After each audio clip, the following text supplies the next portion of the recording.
ஐஷா சேனலுக்கு உங்களை வரவேற்கின்றோம். நிலைவாசல் படியில ஒரு சில விஷயங்களை கட்டாயமாக குடும்ப தலைவி கவனிக்க வேண்டும். அது என்னென்ன என்பதை பற்றி தான் இந்த பதிவில் நம்ம தெரிஞ்சுக்க போறோம். ஐஷா சேனலை சப்ஸ்கிரைப் பண்ணிக்கோங்க, பக்கத்தில் இருக்கிற பெல் ஐகானையும் பிரஸ் பண்ணிக்கோங்க.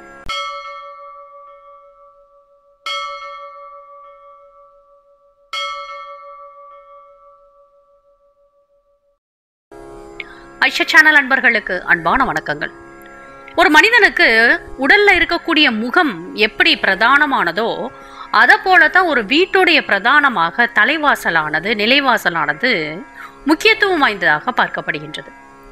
நம்மளுடைய முக தோற்றத்தை வைத்து நம்ம சந்தோஷமா இருக்கோமா, இல்ல சோகமா இருக்கோமா, வருத்தத்துல இருக்கோமா, கடன்ல இருக்கோமா, நோயில இருக்கோமா, இப்படி எல்லாமே நம்மளுடைய முகத்தை வைத்தே மற்றவர் தெரிந்து கொள்ள முடியும். அதுபோலதான் ஒரு வீட்டுடைய முகப்பு தோற்றத்தை வைத்து அந்த வீட்டுல இருக்கக்கூடிய சூழ்நிலைய கணித்து விடலாம்.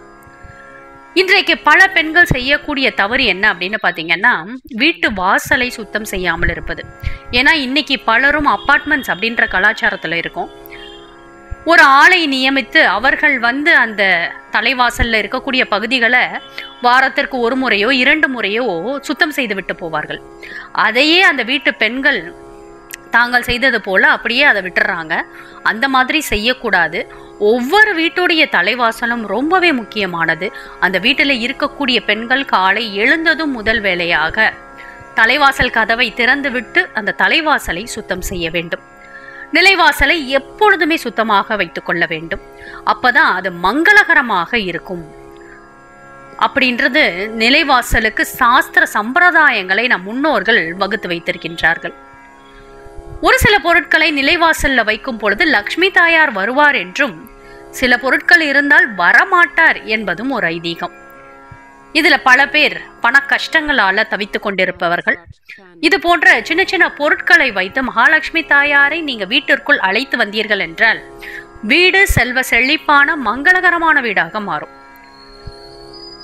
நிலைவாசல்ல இருக்கக்கூடாத பொருட்கள்ல மிக முக்கியமாக கருதப்படுவது அகோரமான தெய்வங்களின் படங்களோ அல்லது வேறு விதமான புகைப்படங்களை மாட்டக்கூடாது.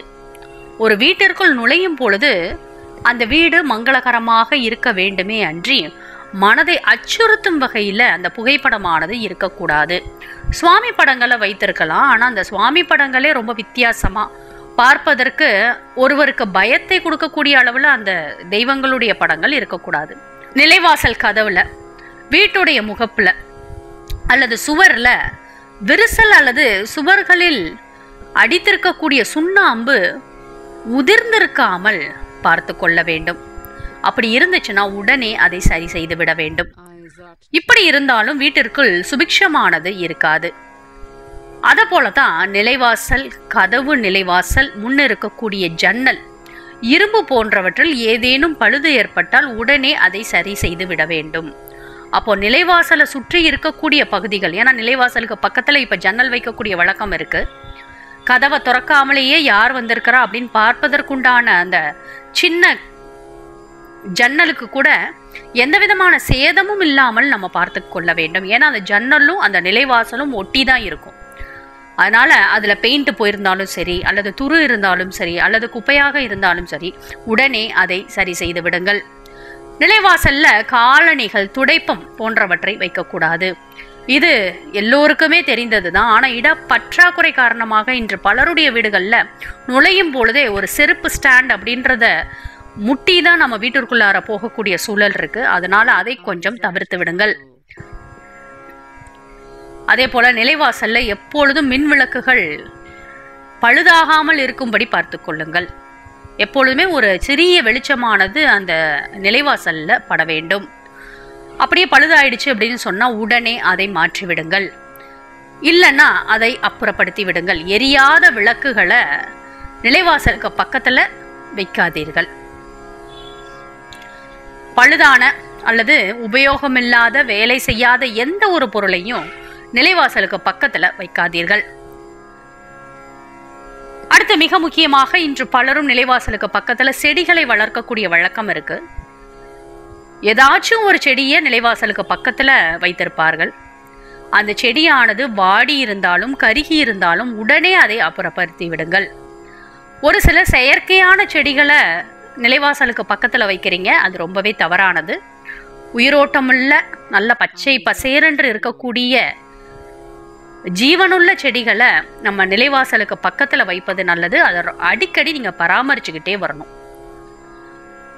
அப்படி கருகி இருந்தாலோ அல்லது வாடி இருந்தாலோ வீட்டிற்கு பெரும் துன்பத்தை கொடுக்கும் என்கிறது சாஸ்திரம்.